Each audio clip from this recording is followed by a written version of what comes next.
avec comme sujet Mimecast, Quishing, autonomie d'une bombe cyber. À mes côtés, monsieur Sébastien Baron, directeur technique France chez Mimecast. Eh bien écoutez, vous avez une trentaine de minutes pour développer ce thème. On se retrouve tout à l'heure. Merci beaucoup. Bonjour à toutes et à tous. Et merci d'être venus en nombre. Je dois vous avouer que le jeudi après-midi, ça peut être un peu clairsemé eu égard aux grosses soirées de la veille. Et on est ravis de vous avoir en nombre pour parler d'un sujet qui me tient beaucoup à cœur, parce qu'il n'est pas encore assez compris, entendu. C'est le quishing. On va parler de ce que j'appelle moi une cyberbombe. Je vais vous expliquer pourquoi c'est une cyberbombe, pourquoi c'est dangereux, pourquoi vous allez tous en être d'une manière ou d'une autre victime, et pourquoi vous devez dès aujourd'hui comprendre la surface d'attaque que ça représente et les moyens qui sont à votre disposition pour vous en protéger.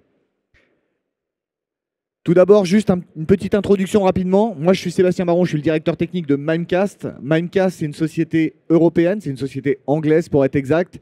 Et pour une fois, ce n'est pas un énième acteur américain qui est venu s'implanter en Europe, c'est l'inverse.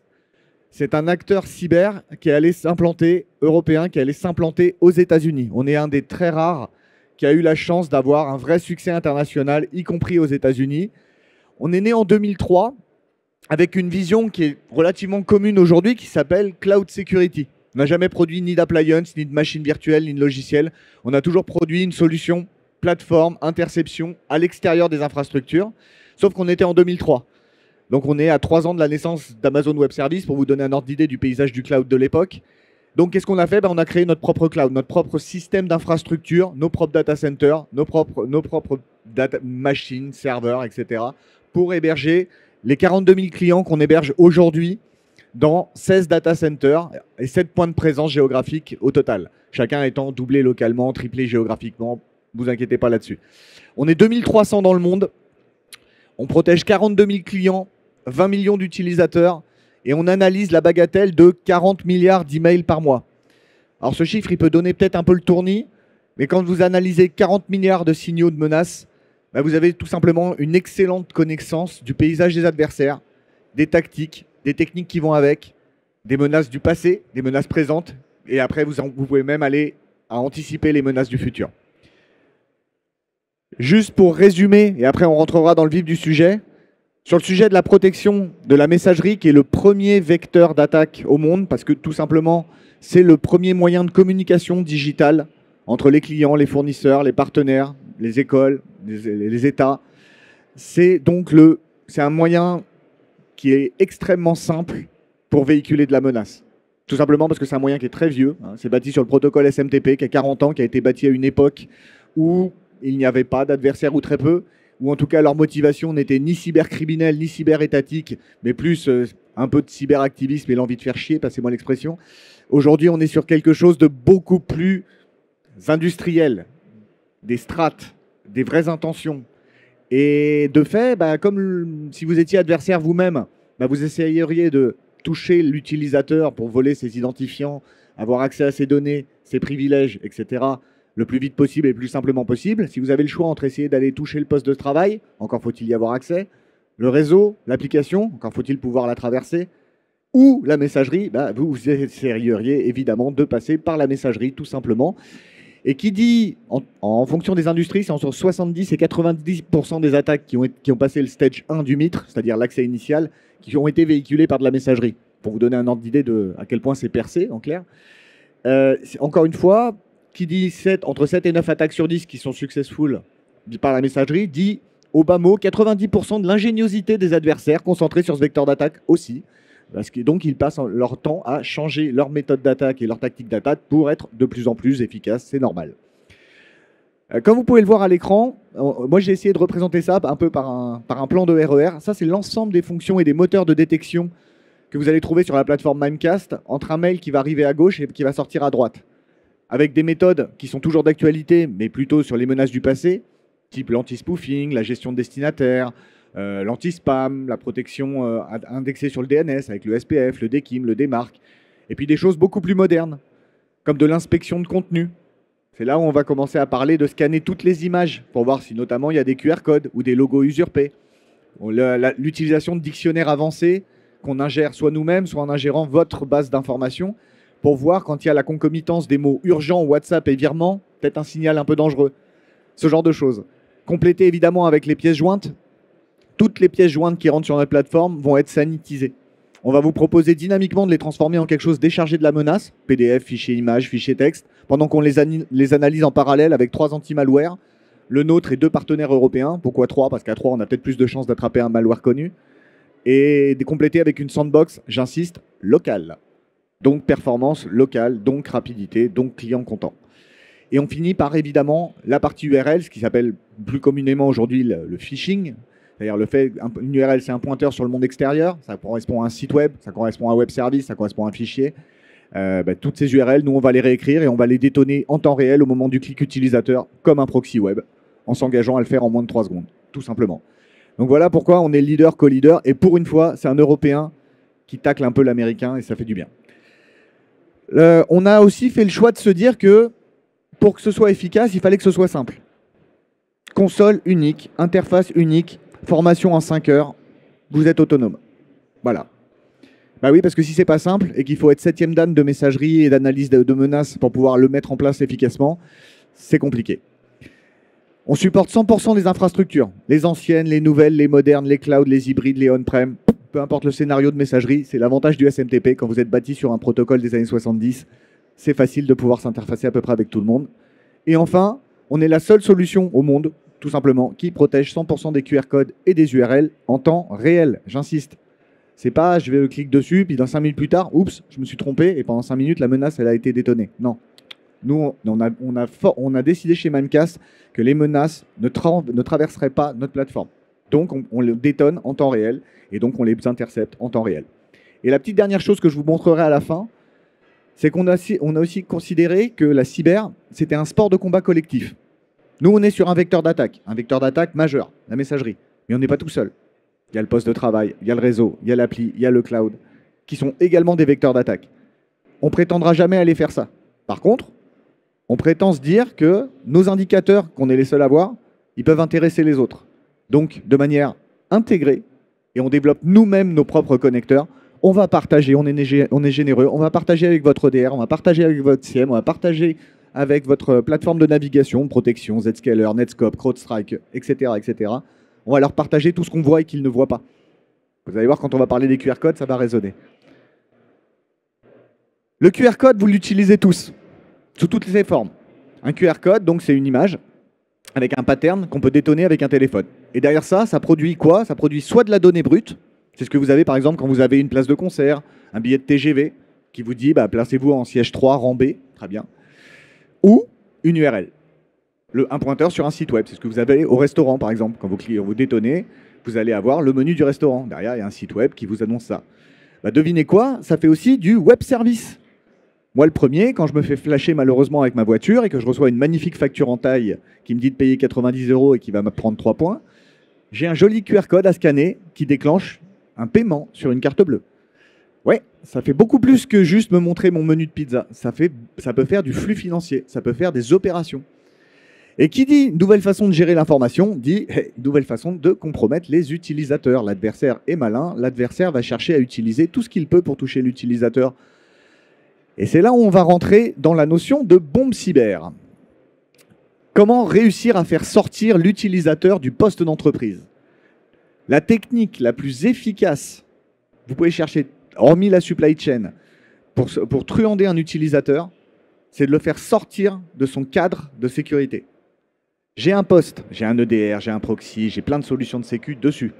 Si j'essaie d'aller attaquer l'utilisateur là-dessus, j'ai quand même beaucoup de chances de me faire attraper à un moment par un vecteur de sécurité autour.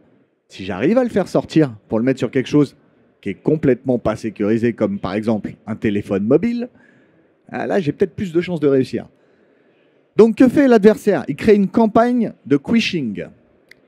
Donc désormais, Jean-Michel Quishing peut aller sur des sites industriels pour générer des campagnes de phishing avec des QR codes. Donc le quishing, c'est le phishing transformé en QR code, ni plus ni moins. Hein.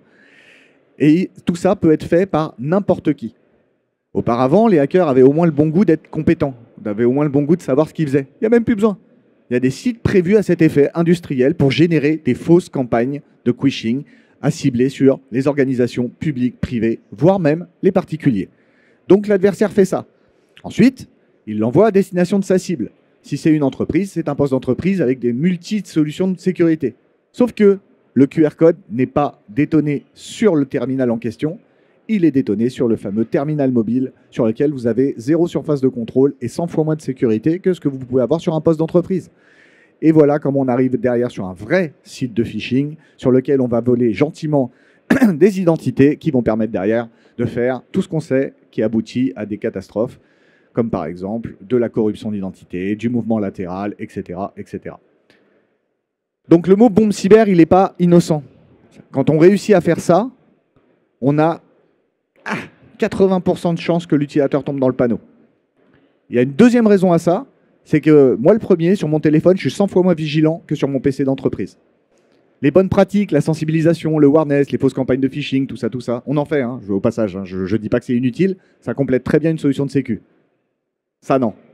On est vachement moins vigilant sur son téléphone. Pourquoi? Parce que sur son téléphone, c'est WhatsApp, c'est Le Bon Coin, c'est les news, et donc on fait moins attention, tout simplement. C'est de la psychologie humaine de base. Ça n'arrive pas qu'aux autres. Voilà ce que j'ai reçu début février, dans ma magnifique boîte soi-disant protégée par Gmail Security. Je reçois un mail, mon espace santé, ministère des Solidarités de la Santé, connectez-vous, c'est important, il y a un QR code, tout ça. Je regarde le QR code, je vous laisse apprécier le domaine, assistance-monespace.com. Bon, moi j'ai quand même des réflexes, je regarde un peu plus loin, il y a marqué billing.php, je me dis, il y a peut-être quelque chose qui sent pas bon, encore faut-il l'avoir vu. Et derrière, voilà ce qu'on obtient. Un site de l'assurance maladie qui m'invite à saisir mes données ultra confidentielles personnelles d'identité avec ma carte vitale, etc., etc. Voilà la puissance d'un phishing. Donc évidemment, ça a été réalisé par un de ces sites industriels dont je vous ai parlé juste avant. C'est écrit dans un français impeccable, les accents sont impeccables, il n'y a pas une faute, les logos sont impeccables. Voilà, on n'est pas du tout chez l'amateur là, on est dans l'industriel. Et c'est ça, la menace fantôme que représente le phishing. Donc nous, comme je vous l'ai dit chez Mimecast, on a vocation à être non seulement dans le présent, dans le passé, dans le présent, mais aussi dans le futur, pour anticiper les mouvements des adversaires. On est ce qu'on appelle un acteur offensif. On n'attend pas de recevoir la menace pour réagir. On essaie de l'anticiper pour que lorsqu'elle arrive, on ait déjà un cran d'avance et qu'on soit déjà prêt à anticiper ce qui va se passer derrière. En clair, on a fait en sorte de scanner toutes les images. Je dis bien toutes, celles qui sont dans les pièces jointes, celles qui sont dans les corps d'email, celles qui sont dans les signatures. Parce que si vous en scannez qu'une sur 12, bah vous avez 11 chances sur 12 de rater la bonne. Donc on les scanne toutes. Et s'il y a un pattern de QR code, on le décode, on vérifie l'URL, on simule le clic utilisateur, on fait du web proxy, on donne un verdict, on libère ou pas. Truc marrant, entre le moment où on a sorti cette solution et maintenant, ça a déjà évolué 12 fois. Les adversaires s'adaptent. Le QR code change de couleur, il devient bleu. Ah! Donc si vous n'avez pas un OCR multicolore, ça ne marche pas. Le QR code s'incruste dans une autre image. Moi j'ai reçu un requin avec un QR code dedans. Ça marche. Donc les adversaires sont méga ingénieux sur le QR code. Donc il y a intérêt d'avoir des moteurs derrière qui sont méga évolutifs en permanence. On fait des releases toutes les semaines pour faire évoluer notre moteur sur les QR codes pour ça, parce qu'il y a des nouvelles techniques en permanence qui évoluent. On a complété évidemment ça avec le même dispositif sur les pièces jointes. Donc en fait le scan qu'on fait sur le contenu du mail, on le fait également sur tous les documents qu'on est capable d'ouvrir. Et de vous à moi, s'il y a un document qu'on n'est pas capable d'ouvrir, c'est soit qu'il est crypté, soit qu'il y a un password dessus. Soit c'est dans une zone de confiance et je l'autorise, soit c'est pas dans une zone de confiance et j'en veux pas. Et je terminerai par le meilleur pour la fin. Derrière le QR code, il y a une URL. Une URL, ça a deux états. Au moment de la livraison et au moment du clic. Instant T, c'est un pointeur, ça peut être sain. Instant T plus sain, ça peut être malicieux parce que ça vient d'être chargé par l'adversaire. Donc nous, ce qu'on va faire en 2024, c'est qu'on va ramener la charge cyber sur le poste de travail. On va vous proposer, côté client, de dégager purement et simplement les QR codes et de les remplacer par des URL. Et à ce moment-là, lorsqu'il y aura clic, il y aura tout le mécanisme et toute votre chaîne cyber qui pourra se mettre en activité. OK? Et puis, on s'est dit qu'on allait pousser le vice un peu plus loin tant qu'à faire ça. On s'est mis à scanner tous les logos et à extraire des logos des chaînes de caractères qui sont derrière. Logo Air France, adresse Gmail, non. On est seul à faire ça. Et c'est un moyen hyper efficace d'enrayer une grosse partie de la surface de phishing parce que la deuxième technique la plus efficace au monde en matière de phishing, c'est de mettre le logo d'une société connue dans laquelle vous avez pseudo-confiance. OK? Est-ce que vous avez des questions pour l'instant sur la partie phishing? Super, j'espère que c'était assez clair. J'espère que je ne suis pas trop dramatiste sur le côté attention, mais vraiment, arrêtez de sortir les téléphones sur des QR codes à tout va. Faites attention, c'est hyper facile de détourner dans la vie de tous les jours ou dans la vie professionnelle quelqu'un au travers d'un QR code. Je vais vous parler d'un autre pan qui me tient à cœur. C'est le fait que chez Mimecast, on a compris que la cybersécurité, c'était un sport de combat collectif. Pour ceux qui ont 2 ronds de culture rugby, l'image que vous voyez à l'écran, c'est l'image de la 79e minute où l'équipe de France contre l'équipe d'Angleterre lors du tournoi des 6 nations va gagner sur une pénalité de 47 mètres de Thomas Ramos, qu'il fallait réussir à passer déjà. Et puis quand on travaille pour une société anglaise et qu'on a la chance d'arriver le lundi matin avec son maillot du 15 de France, avec un petit sourire bien anglais en disant bah, c'est bon, on vous a eu ce coup-là, je vous assure que c'est un moment Nutella, ça fait plaisir. Comme je vous l'ai dit, nous on voit le premier vecteur d'attaque, les emails, le premier moyen de communication digitale au monde. De fait, il y a plein d'indicateurs qui peuvent intéresser les autres que les autres ne voient pas. Comme par exemple, les adresses email malicieuses. Voilà, cette adresse, elle n'est pas bonne. Si tu vois arriver ça, c'est pas bon. La pièce jointe malicieuse, les documents, je vous ai dit, on les scanne tous. On les scanne tous, soit on les transforme, soit on les scanne, mais en tout cas, on est capable d'en sortir une empreinte qu'on est capable de partager à d'autres pour qu'ils puissent les bloquer en amont sans attendre. Les domaines et les URL malicieuses, là, je vais arriver sur quelque chose qui devient très intéressant et en rapport avec le phishing. Comme je vous l'ai dit, le seul qui peut intercepter du phishing, c'est la messagerie. Le DR, il ne peut rien faire parce que c'est scanné sur un téléphone. Le proxy, sauf si votre téléphone passe par un proxy, et sauf erreur de ma part, c'est pas fréquent, pareil. Par contre, l'URL qui est derrière et le domaine qui est derrière, moi je le vois. Donc je vais pouvoir prévenir les autres de tout ce que j'ai vu. Et tout ça, en plus, je vais le faire gratuitement. Je précise, tout ce que je vous montre là, c'est inclus dans la solution. Hein. Les adresses IP pleines de malice, les haches de fichiers pleins de malice, tous ces indicateurs-là, moi je les utilise, mais d'autres peuvent en avoir besoin. Les détails, bah, par exemple, qui a cliqué? Je vais être capable de le savoir et de le partager avec quelqu'un. Les résultats du DLP email, les fameux mots urgents, WhatsApp, virement, tout ça, je vais les partager avec d'autres. Et les acteurs et des utilisateurs à privilège, à risque ou ciblés, donc en gros, qui sont les cliqueurs fous, quelle est la surface de menace qui pèse en temps réel sur votre COMEX, sur votre directeur, sur votre assistant, que sais-je, on est capable également de le véhiculer derrière. Et les possibilités, bah, c'est de notre côté, par rapport à ce que les autres vont pouvoir également nous fournir, c'est de faire de la recherche et de la récupération d'emails. Voilà, s'il y a des indicateurs que nous, on n'a pas encore vus et que d'autres ont vus, on va être capable aussi de les ingérer pour aller faire de la recherche et de la récupération d'emails qui n'ont rien à faire là. Récupérer des fichiers et décoder des URL en temps réel également. Gérer des utilisateurs et des groupes, ça a l'air tout bête, mais je peux avoir des politiques différentes. Toutes nos politiques sont extrêmement granulaires, de l'utilisateur individuel jusqu'à l'intégralité d'Internet. On va pouvoir avoir, par exemple, une politique, on va dire, souple et une politique dure, et basculer dynamiquement les utilisateurs d'un à l'autre en fonction de ce qui leur arrive sur le coin du nez. De façon à ce qu'ils ne soient pas forcément contraints tout le temps, mais contraints quand ils en ont besoin. Ça, c'est très, très, très efficace pour justement, derrière, soulager les SOC, les agrégateurs, ceux qui gèrent tous ces fameux canaux. Tous ces fameux signaux, ils doivent se batailler entre 14 consoles pour faire une vraie investigation multivecteur. Bah, toutes ces infos-là, on va pouvoir les centraliser chez eux, au travers de quel que soit l'outil qu'ils ont en face, pour faire soit de l'investigation sur incident, soit de la recherche de menaces, soit de la réponse sur incident. Je vais vous donner d'autres exemples. Et très honnêtement, si vous mettez ces trois-là, vous avez, je pense, le tiercé gagnant pour avoir la surface de risque la meilleure. C'est sur la navigation. Nous, on travaille énormément avec un acteur qui s'appelle Netscope. On a la bonne idée. Eux, ils voient des choses qu'on ne voit pas. Le DLP, côté poste de travail, côté navigation. Nous, on voit des choses qu'ils ne voient pas. Le DLP côté email, les URL derrière le QR code et derrière les sites web malicieux. Eh ben, on s'échange tout ça. Et 1 + 1 = 3. Et avec ça, on élève leur score de risque chez eux. Ils élèvent leur score de risque chez nous.